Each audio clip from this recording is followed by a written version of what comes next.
Hello, I'm Stuart, and today I'll be reviewing the How to Make a RPG in GameMaker Studio 2 course by Peyton Burnham. If you're not familiar with Peyton, he's the developer behind Rose of Starcross and Starcross Starcade Special. This course was designed for beginners and even splits the first episode into two separate videos. One for complete beginners and one for those who have some experience of GameMaker. It's worth noting that Peyton uses GameMaker versions 2.3.1 to 2.3.2 in the course.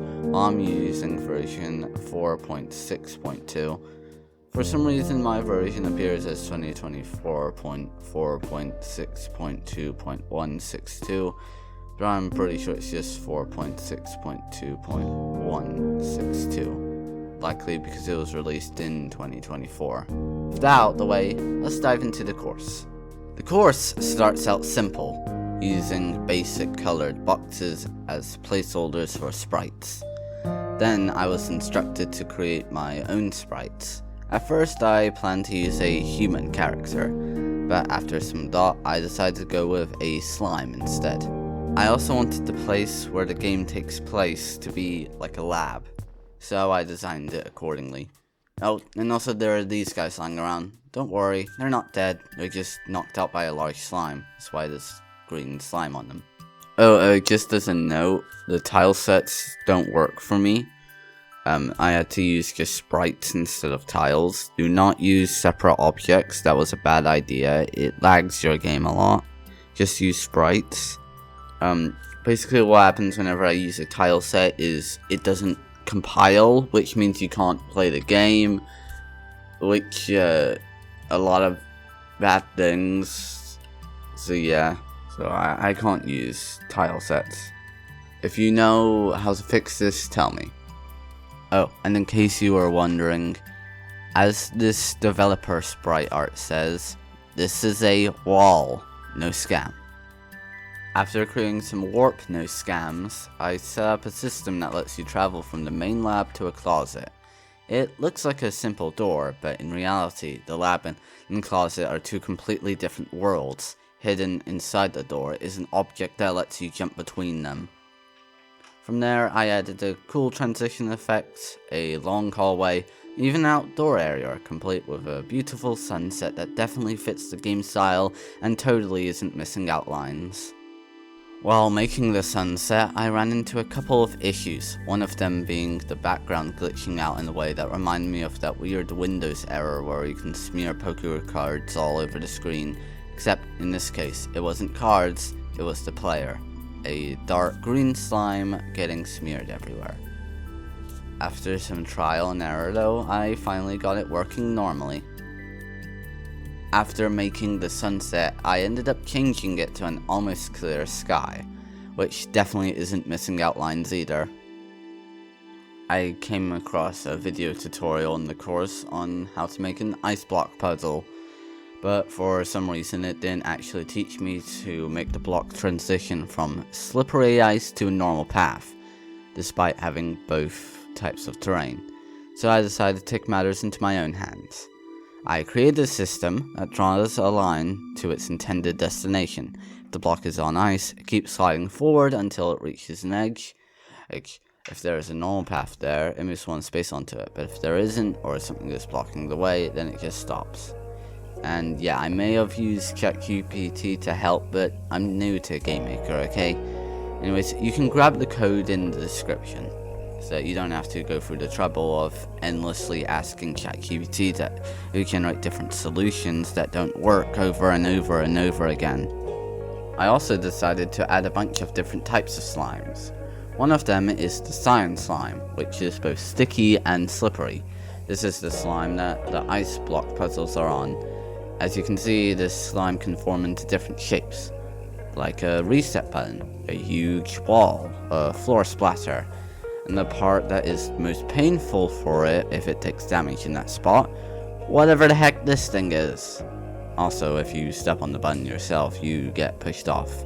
But because of how I set that up, you can actually stay on it for a long time. It's tough, but it's possible. You also have the blue slime, which is slippery, but more for the player than for pushable objects. The tutorial that I followed didn't include diagonal movement in the sliding puzzles, but I decided to take this as an opportunity to create some intended solutions while also giving speedrunners a way to find their own solutions. Here's a comparison between the two approaches. Notice how the intended solution doesn't use any diagonal movement, but the speedrunner solution does. I also turned some public domain songs into tracks for my game. I've got 4 in total. One of them has like a Wild West bar vibe. It's based on Darktown Strutter's Ball.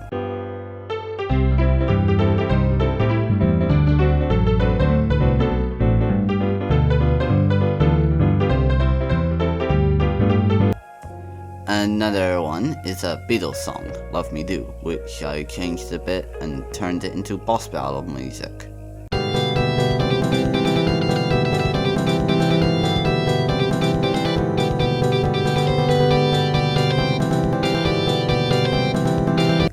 Next there's The Sound of Silence by Simon and Garfunkel, which I used for casual background music. My mother actually pointed out that it's the same music they use in the shorts where they show military dogs doing cool things.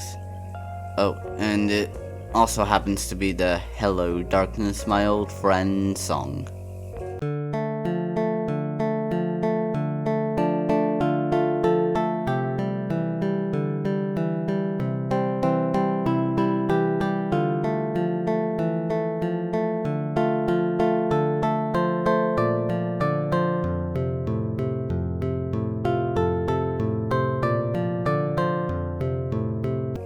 The only songs I had a chance to use were The Sound of Silence and a song I made myself called Mystery. It sounds like this.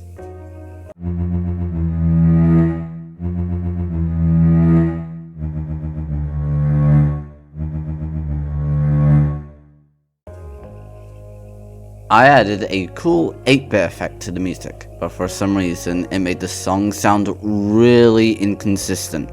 Sometimes it sounded like this,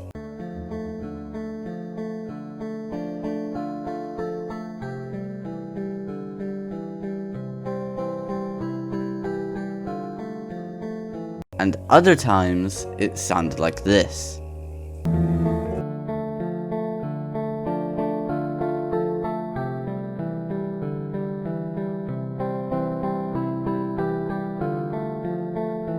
Not sure why this happens, but I didn't fix it. Anyways, I set up a system to switch between these two music tracks and just silence. Not the sound of silence, just plain silence. I created this yellow coin slime so I could follow a sound tutorial, but I don't plan to use yellow slimes for this reason at all if I ever make a full version of this game, which is unlikely. I then made my own font and a menu system, and I even added outlines for the text. I then made some items. One of them is a plastic bottle, which you can eat to increase your health, because you're a slime. And you can't even see your health, so that's useful, and it also doesn't decrease. Another item is a slime bomb. It explodes, but not much else. Doesn't even damage anything.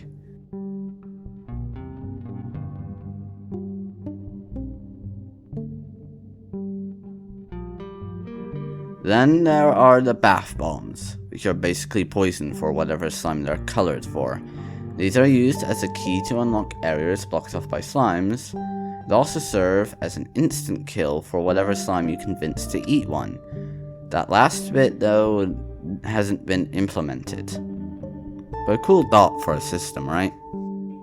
Also, because of how it works, if you enter a room, pick up an item that you can't get rid of, leave, then come back to pick up again and repeat this process until you have a full inventory, you'll be stuck with those items. You can't drop them or get rid of them, it's just there now, preventing you from picking up anything else.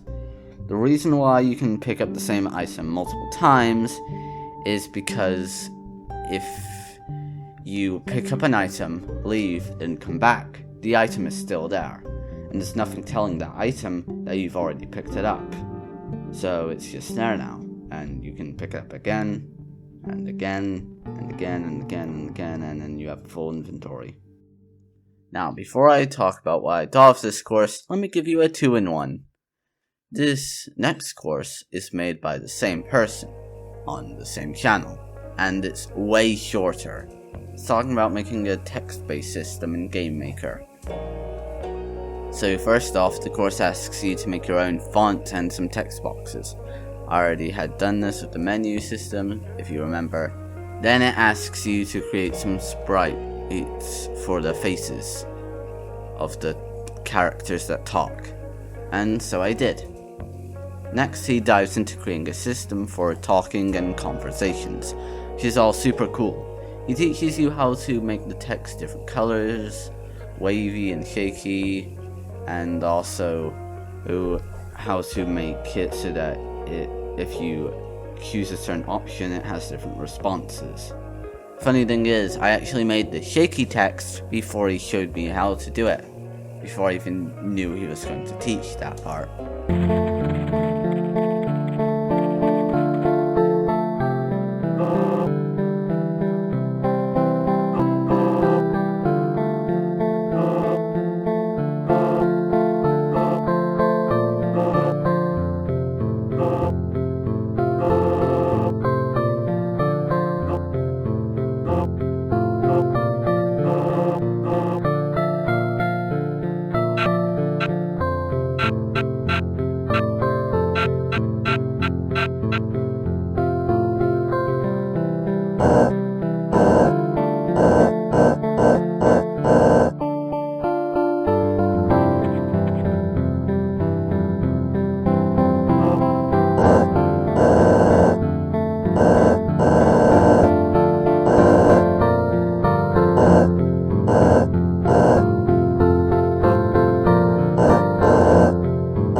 Okay, so that's the end of both courses. I know that last one was really short.